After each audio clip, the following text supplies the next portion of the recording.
गांव में बारिश हो रही है और तेज हवा चल रही है। घनश्याम अपने खेत में पके भुट्टे तोड़ रहा है। वो थका हुआ और गीला लग रहा है। दूर छप्पर के नीचे सुखी खड़ा है और घनश्याम को एक मुस्कान के साथ देख रहा है। हे भगवान, ये क्या हो गया? अगर ये सारे मक्के भीग गए तो मैं बर्बाद हो जाऊंगा। मेरी पूरे साल की मेहनत पानी में मिल जाएगी। सुखी मजाक उड़ाते हुए बोलता है। अरे घनश्याम, क्यों इतनी मेहनत कर रहे हो? इस तूफानी बारिश में तुम्हारे मक्के वैसे भी कोई नहीं खरीदेगा। सब सड़े हुए मक्के बोलकर छोड़ देंगे। घनश्याम को कुछ देर के लिए बुरा लगता है, लेकिन वो सुखी की बात को नजरअंदाज करके अपना काम करता रहता है। नहीं, मैं हार नहीं मान सकता। मुझे ये सारी फसल घर पहुंचानी होगी। तारिका और मेरे घर का खर्च इसी पर चलता है। घनश्याम, मेरी बात मानो। ये भीगे हुए मक्के अब किसी काम के नहीं है। इसको यहीं छोड़ दो और घर जाकर सो जाओ, क्योंकि बारिश तो पूरे 2 दिन चलेगी। सुखी भाई, तुम मेरी मदद नहीं कर सकते तो कम से कम मेरा हौसला तो मत तोड़ो। मैं अपनी मेहनत को ऐसे मिट्टी में मिलने नहीं दे सकता। घनश्याम सारे भुट्टे एक बोरी में भर लेता है और अपने घर की तरफ चल पड़ता है। सुखी उसे जाते हुए देखता है और हंसने लगता है। घनश्याम भुट्टों की बोरी लेकर घर लौट आता है। वो बोरी को नीचे रख देता है। वो पूरी तरह भीगा हुआ है और ठंड से कांप रहा है। तभी तारिका उसके पास तौलिया और सूखे कपड़े लेकर आती है। तारिका उसे देखकर चिंतित नजर आती है। आप तो पूरे भीग गए हैं। इतनी तेज ठंड में कौन इतना काम करता है? जल्दी से ये कपड़े बदल लीजिए, नहीं तो बीमार पड़ जाएंगे। तारिका, कपड़ों की चिंता मत करो। पहले इस मक्के को देखो, सारी फसल गीली हो गई है। अब कोई इसे बाजार में नहीं खरीदेगा। हम क्या खाएंगे? तारिका भुट्टों को देखती है। वो ताजे लग रहे होते हैं, लेकिन पूरी तरह भीग चुके होते हैं। आप निराश मत होइए। हर मुसीबत का कोई ना कोई हल जरूर होता है। अगर कोई खड़ी मक्के नहीं खरीदेगा तो हम इसका कुछ और बनाएंगे। क्या बनाएंगे? लोग बारिश में गरम चाय और पकौड़े खाते हैं। इस गीले मक्के का हम क्या करेंगे? ये तो खराब हो जाएगी। तारिका कुछ देर सोचती है और फिर हम इस मक्के का एक नया पकवान बनाएंगे। कुछ ऐसा जो इस ठंड में सबको गर्मी देगा। हम बनाएंगे गरम और मसालेदार भुट्टा सूप। भुट्टा सूप? हमारे गांव में तो किसी ने कभी ऐसा नाम नहीं सुना। क्या लोग इसे पसंद करेंगे? आप देखना, ये सबको पसंद आएगा। आप जल्दी से कपड़े बदलिए, मैं तैयारी शुरू करती हूँ। घनश्याम कपड़े ले लेता है और अंदर चला जाता है। तारिका भुट्टे का सूप बनाने की तैयारी शुरू करती है। वो एक तेज चाकू से सारे भुट्टों का दाना निकालकर बड़े बर्तन में जमा कर लेती है। कपड़े बदलने के बाद घनश्याम भी उसका साथ देने लगता है। वो अदरक, लहसुन और हरी मिर्ची को पीसकर गाढ़ा पेस्ट बना लेता है। ताजे पेस्ट की खुशबू पूरे किचन में फैल जाती है। खुशबू तो बहुत अच्छी है तारिका, पर मुझे डर है कि गांव के लोग नई चीजें जल्दी नहीं अपनाएंगे। डरिए मत जी, बारिश के मौसम में सबको कुछ गरम और चटपटा चाहिए होता है। हम इसमें थोड़ा सा मक्खन और काली मिर्च भी डालेंगे। दोनों मिलकर भुट्टे के दाने को उबलते हुए पानी में डाल देते हैं। घनश्याम दानों को अच्छी तरह पकाने के लिए उन्हें चलाता रहता है। भुट्टे का स्टार्च पानी को गाढ़ा करने लगता है। कुछ ही देर में सूप तैयार हो जाता है। अब इसमें मसाले डालने से इसका स्वाद और बढ़ जाएगा। तारिका सूप में मिर्च का पेस्ट और थोड़ी काली मिर्च और नमक डाल देती है। कुछ ही देर में सूप अच्छी तरह उबलने लगता है। घनश्याम और तारिका ताजा सूप चख कर देखते हैं। वाह, इसका स्वाद तो काफी बढ़िया है और ये स्वादिष्ट होने के साथ साथ पौष्टिक भी होगा। चलिए अब इसको एक बड़े से डब्बे में भर लीजिए। हम इसे गांव के चौपाल पर लेकर जाएंगे।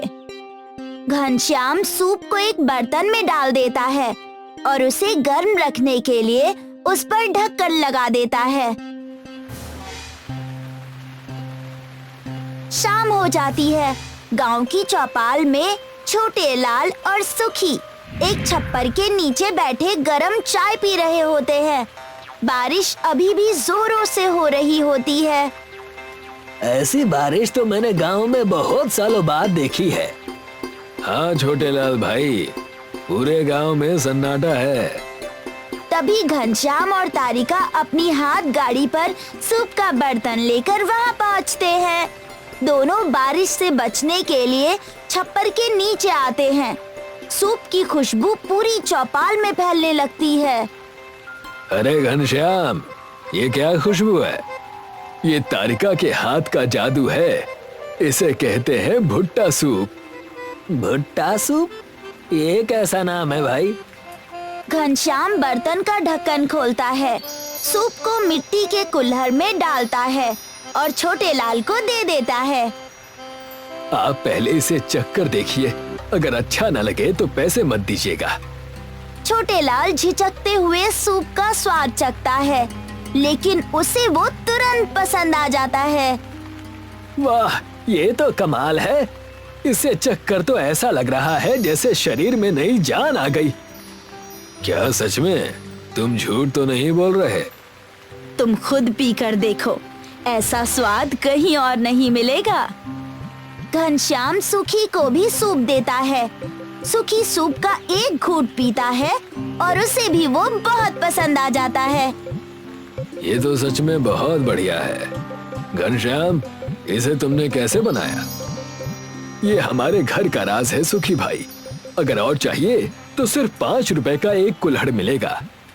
सुखी को सूप का स्वाद बहुत पसंद आता है, लेकिन उसे उसके पैसे देने का विचार बिल्कुल पसंद नहीं आता।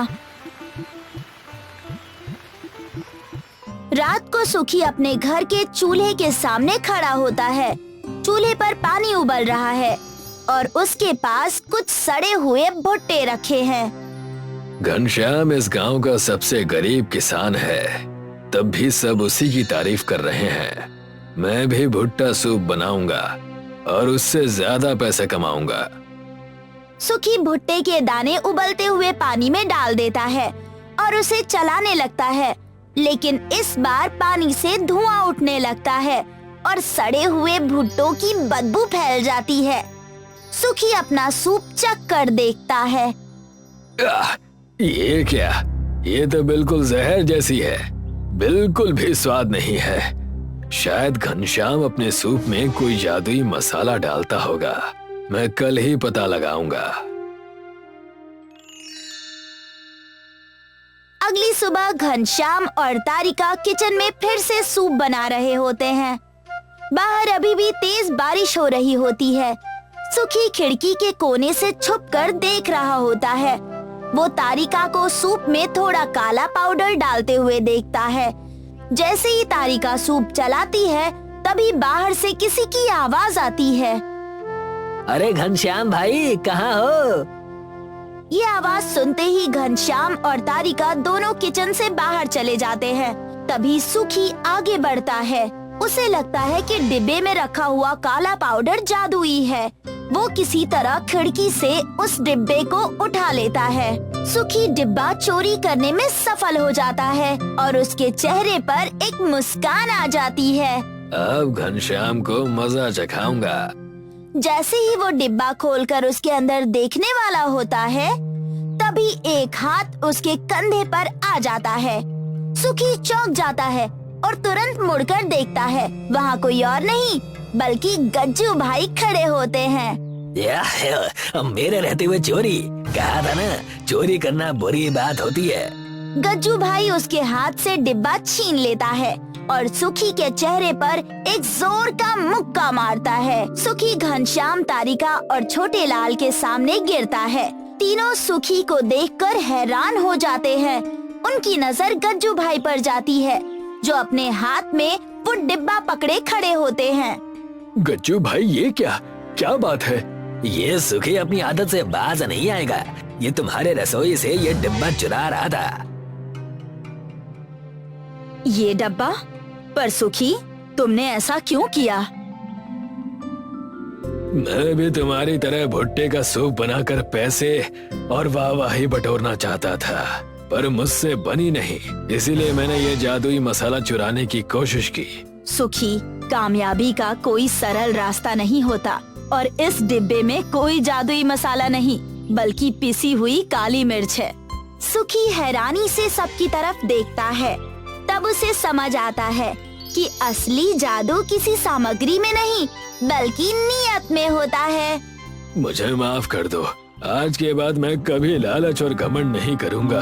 कुछ दिन बीत जाते हैं। बारिश अभी भी जोरों से हो रही होती है। घनश्याम और तारिका अपनी हाथ गाड़ी पर गरम और स्वादिष्ट भुट्टा सूप वहीं चौपाल पर बेच रहे होते हैं। अब गज्जू भाई भी उनकी मदद कर रहे होते हैं। वो एक आधुनिक मशीन की मदद से लोगों को सूप परोस रहे होते हैं। सुखी अपनी गलती से सीख ले चुका होता है। अब वो भी घनश्याम और तारिका के काम में उनकी मदद कर रहा होता है। अय्यो, दादाजी के मशीन से तो ये सूप देना और अभी आसान हो गया है। सब मिलकर खुशी खुशी काम करते हैं। इसी के साथ ये कहानी समाप्त होती है।